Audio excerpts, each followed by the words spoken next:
Hello and welcome to Inside Intercom. I'm Liam Geraghty. On today's show, we're joined by Jo Causon, CEO of the Institute of Customer Service, which is the independent professional membership body for customer service in the UK, working across all sectors and driving business performance through service excellence. Jo, thank you so much for joining me today. Thank you, Liam. It's an absolute pleasure, especially on a wet and windy day. So it's really nice to have a good conversation. You recently mentioned the concerning decline in customer satisfaction in the UK, and I was wondering if you could share some insights into the factors contributing to this decline and what it means for businesses out there. Okay, really good point. So, Liam, your listeners may or may not know, but we do something called the UK Customer Satisfaction Index. And we've been doing that back since 2008 stroke 9. And you are absolutely right. And that tracks customer satisfaction across the whole of the UK, across 13 different industry sectors. And, customer satisfaction does go up and down. However, the latest results across all 13 sectors, and the response rate is at almost 50,000 candidates or individuals that will respond to it. We've seen a significant decline in overall customer satisfaction. And main reasons for that, I think, because we're now seeing customer satisfaction at the same level that it was at 2015, and the biggest fall since we started the index that time ago. And for me, I guess, Liam, to answer your question, the biggest reason why we have seen that is twofold. One, in the UK and perhaps even globally, we've had a major issue, I think, in terms of resourcing and recruitment and retaining good people. So I think every organisation, every CEO I talk to, one of the things that's keeping them awake at night is making sure that we've got the right resource and the right capability, which means that the resource that we've got is under greater pressure, probably more pressure than it has ever been. So we've definitely got an issue in terms of that aspect and our ability to respond. Secondly, however, technology is such an important part of customer experience and will be even more so as we go forward. But currently, and this tends to be a real truism, we overestimate what tech can do for us in the short term and underestimate what it will do in the long term. And actually, some of the tech is not quite there yet. So we've got two kind of a bit of a perfect storm. We've got some aspects around the technology that's not delivering everything that we want it to, but also we've got resourcing issues. And on average, Liam, it's taking us about 20% of our time to rectify issues and problems that we have created, which is a terrible inefficiency and actually impacts our productivity hugely. And the cost of that, the cost of poor customer service, just looking at the number here is staggering. An estimated £9 billion lost each month. What would you say, I suppose, for companies looking to reduce that cost and improve their customer service? Like, what can they do? Absolutely, because it is huge and such a waste of money. To your point, it really impacts on how productive we are. So I think sometimes organisations tend to treat the outcome of the issue. So they treat the complaint rather than thinking about the whole customer's journey and eradicating the issue before it actually starts. Now that sounds obvious, doesn't it?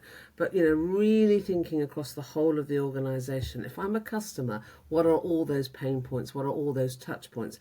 And where can we improve those? The handoffs, the making sure that reducing the friction I have as a customer through your processes.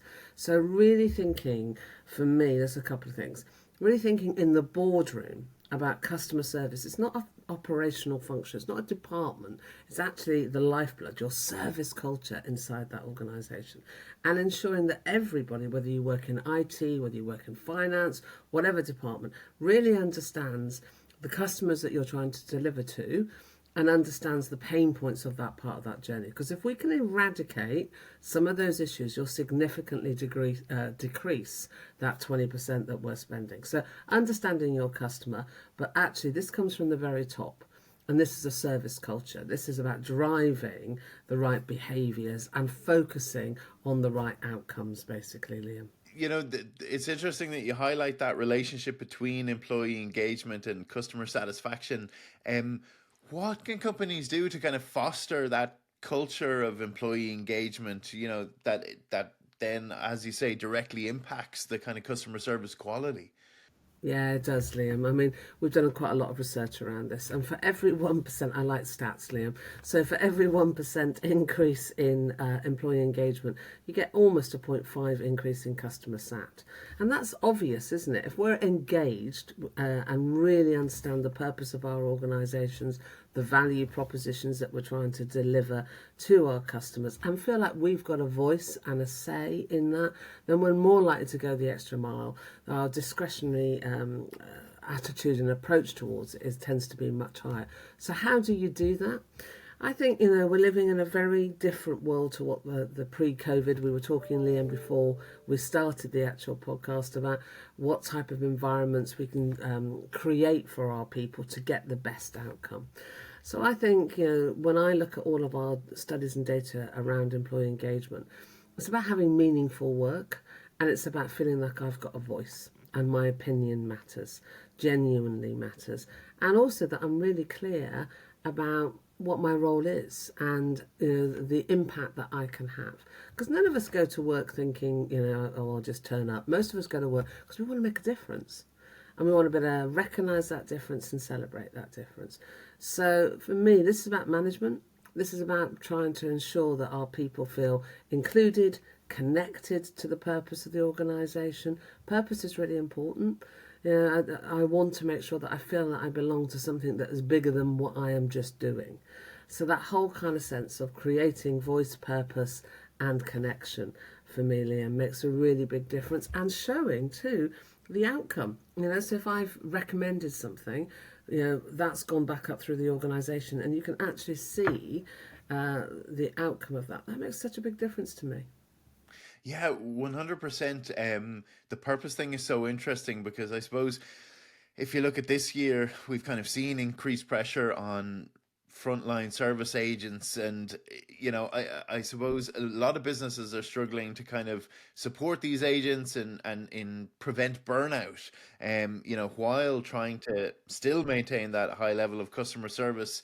What do you advice would you give there for really looking after the team and yeah, just trying to avoid burnout?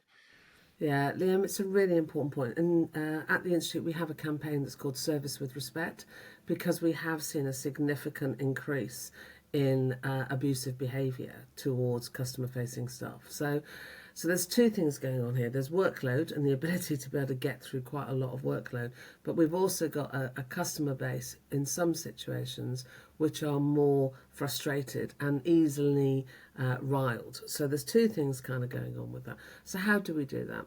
Well, some of the best organisations, I think, are making sure that they're checking in regularly with their operatives, having good conversations.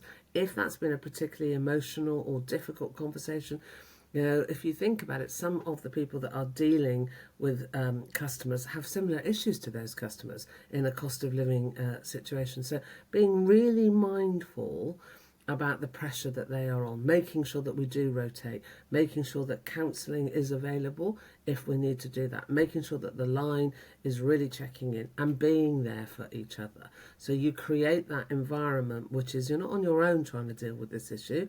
There's a group of us, a collective, that are going to be supportive of one another. And again, it sounds obvious, but that's a really important part of your culture. That's a really important part of, establishing that if I'm worried about something, I can say. If I feel under pressure, there's help for me. I think this is really important in terms of that dialogue that is happening, in speed. There's a lot. If you work in a contact centre, I've got absolute awe for people that work in contact centres, Liam. The number of calls that they have to pick up and go through, and it'll be very varied. So properly trained, properly supported, the ability to raise if you're worried about something, I think are all the things that are really, really matter. And a really attuned leader of that group that really understands high levels of emotional intelligence. Yeah, it makes all the difference. How do you see the future of customer service evolving? You mentioned tech earlier, but I suppose especially in terms of technology and customer expectations, and of course we're awash with AI at the minute. So how do you see that evolving over the next few years? So I think there's a couple of really interesting things. I think from the profession point of view, Liam, it's a really exciting time because a lot of the what I call transactional or process elements of a customer experience will be eradicated by the tech. So, the tech will be able to take so much more of that, which leaves, I think, the much more interesting aspects of the job, of the profession, the things we've been talking about, problem solving, really identification of what that issue is, building that across the business, really good at data, because data is going to be absolutely critical to ensure that we can analyse that data as customer service professionals, get the best outcome for, personalise that journey, the best outcome for the customer. So I think on one hand, the profession starts to become even more important because actually all of those skill sets are the types of skill sets that a COO or a CEO is going to need in the future. So that ability to be able to have high empathy, high intelligence, problem solving connection across the organisation. So that will be good. I also think in terms of the actual balance, we talk a lot at the Institute about a blended approach, Leo. So, there needs to be a blended approach to my customer experience and really understanding when human intervention, quite frankly, is better and when the tech can take the strain on the other aspects of that. And as AI develops and evolves, I think it's about us really thinking about what that means for the profession and how the sorts of skills and capabilities we're going to have to grow, like I said, around data. If we don't have good data, if we don't ask the right questions of our AI, then we're not going to get the right outcomes.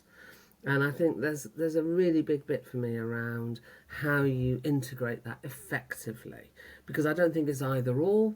And I think as part of any journey, we started this podcast, didn't we, talking about the customer journey throughout the whole of the organisation. And that's going to be really, really important. A bit of a warning, a word of warning, I guess.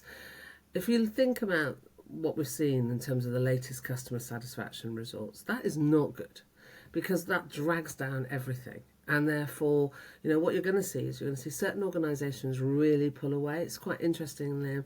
In recent months, we've started to see a number of organisations really talk about their service experience and why that differentiates them. And actually, they're talking about it in a very human form. And again, the role of the high street, we're starting to see the high street becoming more important. So I don't think, the future world is going to be just tech. I don't see that as a world. I see this about choice, blended approaches, and using tech effectively to help me as an agent to get better at my job, but also to be able to do away with some of the real processing stuff, which really isn't a servicing role, is it? That's a process role. So hopefully it's exciting, but we need organisations to lead this from the very top, from the boardroom, not leave that to a department or a function. Yeah, I think that's spot on. I think the future is humans and bots, and knowing when, like you say, to switch to the human, let the bot do whatever the kind of the work that it can speed things up, but then when you need a human, we need to pass to a human. I suppose in your experience, I was wondering if you ever came across any like particular success stories or examples of organizations, that have made really significant improvements to their customer service and, what kind of lessons we could take away from them. Yeah, yeah, absolutely, Liam. So we started on the conversation about the UK CSI. And as I said, we've been doing that a long time, Liam. And it is interesting that you consistently see a number of organisations in the top 10. So we've got people like First Direct that are consistently in the top 10. Amazon are consistently all there or thereabouts in the top 10. Nationwide, some of the retailers are in the top 10. So when you look at what do they do, I think they do two or three things really, really well. The leadership of the organisation, so if you were talking to First Direct, they are obsessive about the customer experience and they really drive the customer experience throughout the whole of the organisation. So their finance team are as obsessed with the customer outcome as their contact centre will be about that customer outcome. So there's something about service culture. There's something about measuring the right things and really paying attention to every part of that. I've talked about the journey. but really understanding how you can consistently and continually keep improving. So there's a bit of, customer service isn't a project or an initiative. It's not about. It's about, okay, so we've achieved this level. How can we improve that? I was talking to UK Power Networks yesterday, and they were talking about how in their organisation, the customer experience sits in the boardroom. We have somebody on the board that is responsible for it, but not only that, the non-exec directors really talk about the customer experience, and they really are talking about it from how can we improve that a little bit. So this absolutely obsession with constant and continuous improvement, I think, is something really interesting. A service culture where everybody is aligned to that is also another thing that I see. A curious executive that constantly benchmark themselves outside a sector. So when I talk to CEOs, I very much notice of people that say, well, what does good look like, Joe? Who's doing really well at the moment? Where can I kind of think about what that future is? So they are externally referenced, I guess, Liam, rather than just totally obsessed with what they are doing or they're doing in their sector. So I think there's a number of things: service culture, benchmarking outside a sector, really understanding the end-to-end journey across that, discussing it as a key part of your boardroom metrics, reporting on it, and measuring that, and making sure that your exec are also rewarded financially for your customer satisfaction. Just before we wrap up, I was wondering what advice you might give to small and medium-sized businesses looking to improve their customer service, but maybe they don't have extensive resources, and how they can kind of compete effectively on the customer service front. Yeah, it's a really good point. And in some ways, Liam, everything that I've said would be applicable if you're a FTSE 100 or you're my type of size of organisation. So I think there is something around really understanding your value proposition. What's your purpose as an organisation?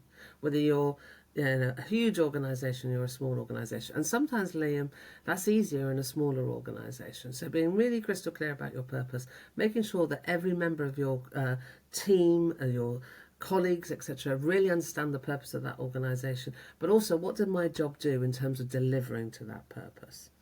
Making sure that you are relevant. So always asking yourself who would miss us if we weren't around, yeah? And thinking about what would the impact be on our stakeholders, our customers, our employees if we weren't here, because that really crystallizes it. And then focus on outcomes. As organisations, we measure a lot of activity, and that's important because that helps us with process and productivity and improvement. But actually, you've got to know where you want to go, and that's an outcome-based measure. So whether you're big or small, really thinking about those things, and then thinking about that customer journey, that value proposition, your offer across all of those elements, from the top of the organisation to the front end of it. So this is about service culture for me. And keep talking about it and keep thinking about improving.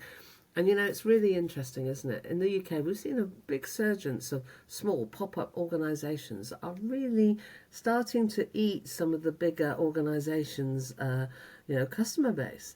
And if you get great service, we go back.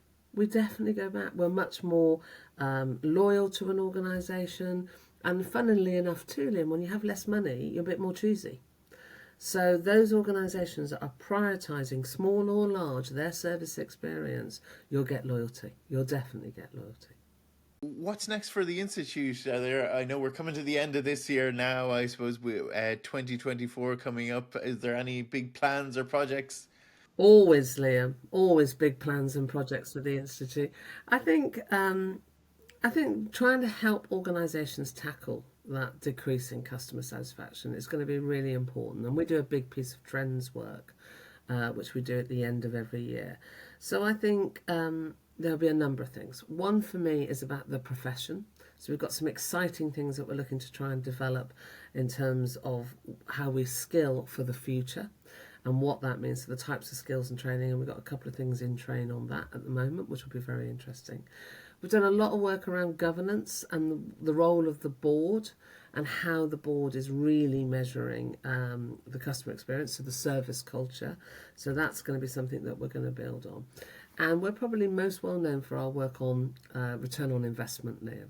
So helping to give the people that are in the front line or in the middle of an organisation, I guess the ability to be able to convince those that might have the budgets as to why you get a decent return on investment of customer service. So we're going to continue to build on that. We've done some more research on that. We'll share with that. So it's really about pace, energy, stepping that up, really trying to face into the fact that customers are much more challenged, as we've said, and how do we support them. And of course, continuing with our Service with Respect campaign. And Liam, if you've got any listeners that want to sign up to the campaign, you don't have to be a member. It's a really important campaign about trying to protect frontline workers from unacceptable levels of abuse.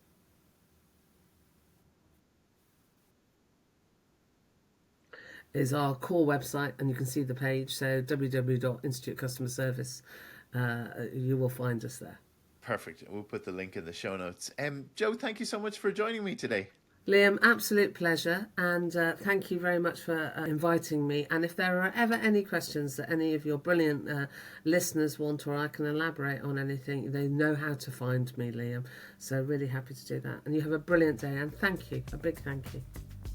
I hope you enjoyed my conversation with Jo Causon. If you did, I'd love if you could let other like-minded folks out there know about it by sharing it on social. You'll find Intercom on Twitter @Intercom and of course on LinkedIn. I'll be back next week. Thanks for listening.